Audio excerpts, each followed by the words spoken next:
All right, we are back.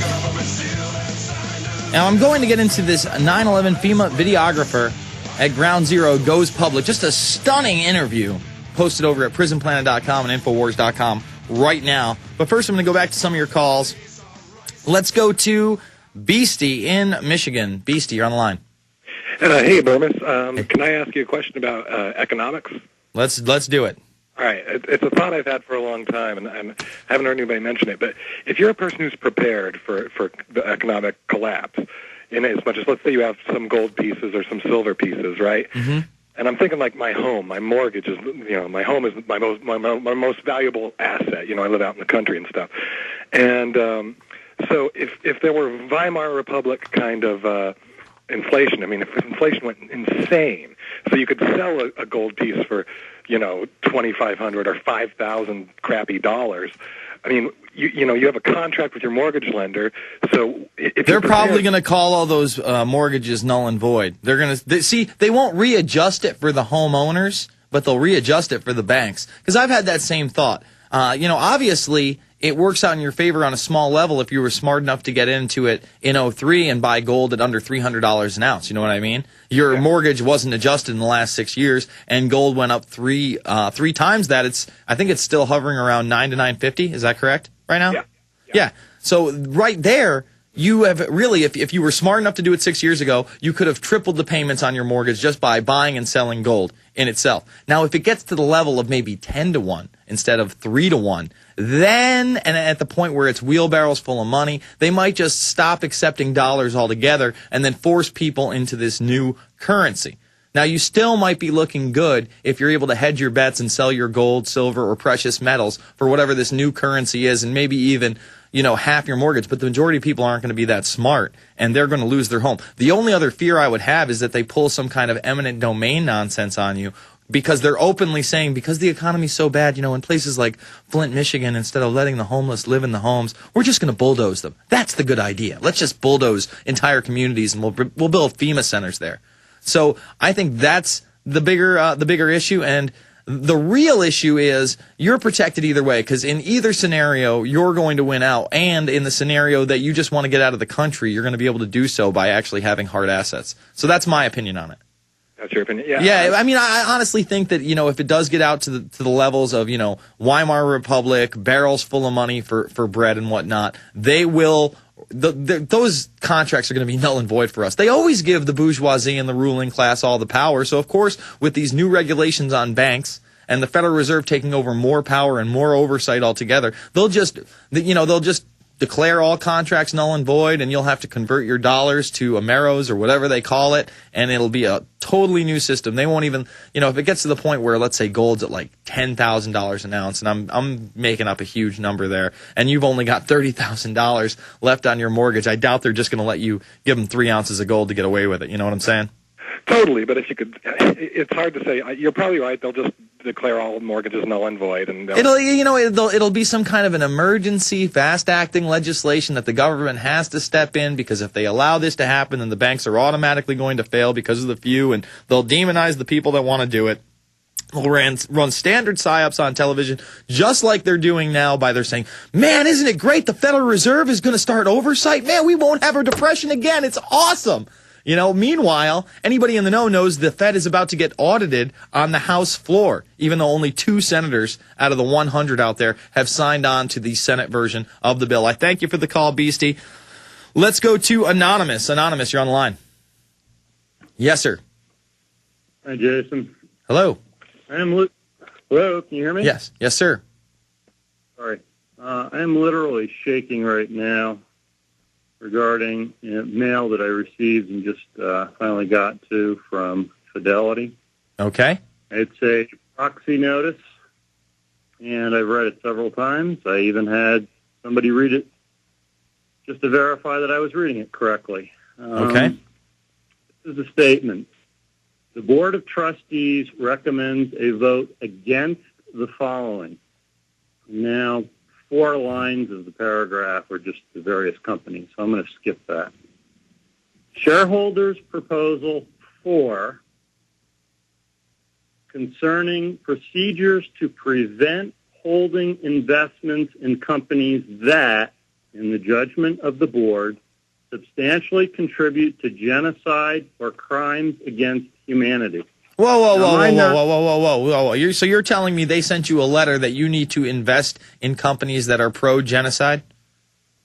No. This is a proxy statement. They're basically telling you what's up for vote and how they suggest people to vote.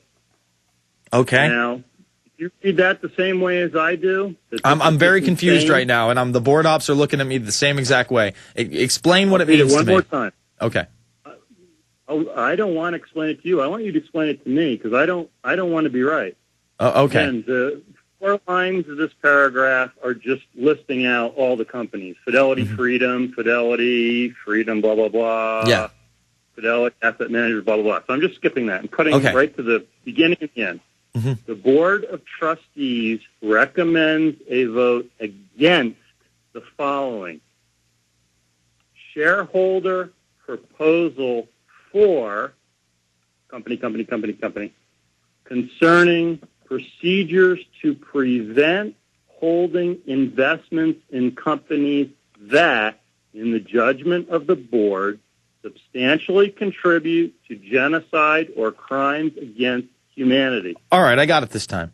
Basically, they're saying that there are some shareholders out there that want to remain invested and continue to invest in companies that promote genocide or are involved in it. And I guess it is Fidelity's concern that they're telling you and others to vote against that measure. So I guess they're kind of copping to the fact that they're already in bed with people that are pro-genocide, correct? Is that the fear of what you... I'm pretty sure that's what it means. You read it to me twice now. Yeah, my read is that they want to ensure... They want us to vote against the proposal to prevent holding companies. It reads to me as a double negative, that they're basically saying they want to make sure that such investments can't be discontinued. Yeah, no, that is a double negative. Yeah, you may be right. Either way, it's disturbing. I mean, it openly admits that the business that you have stock in openly promotes in one way or another genocide through other companies and other shareholdings. I thank you for the call. Let's jump to Nikki in Ohio. Nikki, you're on the line. Yes. Hello? Yes. Hi there. I don't know if you remember me calling you not too long ago. It was about a month ago. I was discussing the importance of not getting shots, and I just had my daughter on the 10th. And the funny thing about this whole situation is I had her at a hospital, which I was really against. I wanted a home birth, but I did it at the hospital, and I walked out of there signing nothing. And the reason I did that is because I did a little bit of research on sovereignty, remaining a sovereign citizen in America. How important do you think that is, and what's your take on that? Well, there's a lot of people out there that discuss admiralty law or common law and commercial law, and I guess the state's definition of you is your name in all caps and your social security card, and there are certain processes where you can, I think it's write out memos to certain government agencies, I forget, notaries, I believe, where you state, your independence, your own sovereignty, your individuality, and if they don't respond within a certain amount of time, then, you're able to do it. To me, it seems awfully tough to do. And that's not me trying to discourage other people from doing it. If it helps you keep your children safe, I'm all for it. But at the same time, for instance, a lot of these people refuse to get a driver's license. They go around that situation. They feel like they don't need to be given the permission or privilege to drive because it isn't a privilege. They write these memos. They have them sent back through notaries. And, again, it's through common law and admiralty law. I just don't know how practical it is for a populace, but hey, if it works for you, I encourage it. I thank you for the call, Nikki. I got to jump. I've got like 5 other callers on the line. Let's go to Rain in New York. Rain, you're on the line. Oh, hi. I have a website, or should I say on MySpace, I have a page going for to basically reveal, all the discrepancies in the 9/11 story. Okay. And I've noticed that a lot of people that write in and have a problem on my page, their biggest problem seems to be that they say that I'm basically like clinging on to a conspiracy. And I don't know if, I'm sure you read 1984.